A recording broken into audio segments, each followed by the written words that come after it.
నమస్కారం.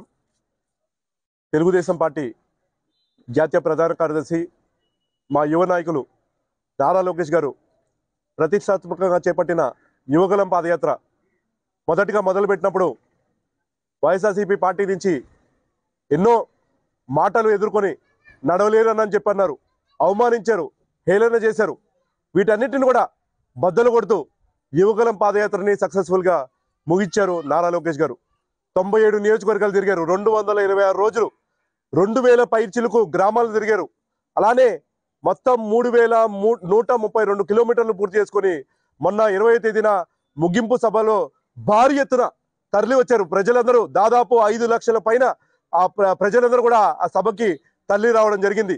ఆ సభ మీద చూస్తే ఒక పక్కన పవన్ కళ్యాణ్ గారు, ఇంకో పక్కన నారా లోకేష్ గారు, ఇంకో పక్కన నారా చంద్రబాబు గారు, అలానే నందమూరి బాలకృష్ణ గారు, ఒక కన్నుల పండుగ ఈ సమావేశం జరిగింది. విజయోత్సవంలో చూసిన ప్రతి ఒక్కరు కూడా వైఎస్ఆర్సీపీ పార్టీ అందరూ కూడా గుండెలు దిగిపోయి మొత్తం కూడా కాళ్ళ దగ్గరకు వచ్చేసి వాళ్ళందరూ కూడా ఒకటే. గతంలోనే పవన్ కళ్యాణ్ గారు మద్దతు తెలియజేసినప్పుడు వాళ్ళందరికీ భయం పొందలైంది. మొన్న సభతో పాటు మొత్తం వాళ్ళకున్న ఏదైతే ధైర్యం కూడా మొత్తం కూడా పడిపోయి వాళ్ళందరూ ఒకటే దాంట్లోకి వచ్చారు. ఖచ్చితంగా తెలుగుదేశం పార్టీ గెలవబోతుంది అనే ఒక సందిగ్ధంలోకి వైఎస్ఆర్సీపీ రాబోతుంది. ఖచ్చితంగా రానున్న రోజుల్లో జనసేన తెలుగుదేశం పార్టీ కలిపి 160 సీట్ల పైన కైవసం చేసుకోవడం ఖాయమని చెప్పి ఇవాళ తెలుస్తుంది. యువగలం పాదయాత్ర ఒక మంచి అన్ని వర్గాల్లో ఒక మంచి మెసేజ్ తీసుకెళ్ళింది. అన్ని వర్గాల ప్రజల్ని కలుపుకోబోతూ యువతని, మహిళల్ని, మైనార్టీని, దళిత గిరిజనులు అందరూ కూడా కలుపుకుంటూ వాళ్ళు చెప్పిన ఏదైతే వాళ్ళ సమస్యలన్నీ కూడా వింటూ వాళ్ళ కన్నీళ్లు తుడుచు రేపు రాబోయే ప్రభుత్వంలో వాళ్ళందరూ కూడా భరోసా కల్పిస్తూ నారా లోకేష్ గారు ఒక భవిష్యత్తు తరాలకు నాయకుడిగా ఆయన పరిణితి చెందారు.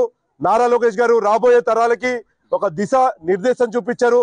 యువగలం పాదయాత్ర రాబోయే తెలుగుదేశం పార్టీకి ఒక మైలురాయిగా నిలబడింది. ఖచ్చితంగా తెలుగుదేశం పార్టీ ఫార్మేషన్ కి యువగలం పాదయాత్ర ఒక స్టెప్పింగ్ స్టోన్ గా ఉంది. ఈ యువగలం పాదయాత్ర చేపట్టిన నారా లోకేష్ గారికి, ఆయనకి మేమందరం కూడా కోవూరు నియోజకవర్గం తరపున అభినందనలు తెలియజేస్తున్నాం. అందరూ నోర్లు ముగించారు. ఈ నోర్లు ముగిస్తూ నారా లోకేష్ గారి ఏదైతే గతంలో మీరు ఏదైతే అవహేళన చేశారో వాటన్నిటి కూడా తిప్పి కొడుతూ ఇవాళ ఆయన మాటలు తూటల్లాగా, ఆయన గొంతు గర్జించే శివంలాగా ఇవాళ ముందుకెళ్తుంది. రాబోయే తరాలకి కాబోయే నాయకుడు నారా లోకేష్ గారికి అభినందనలు.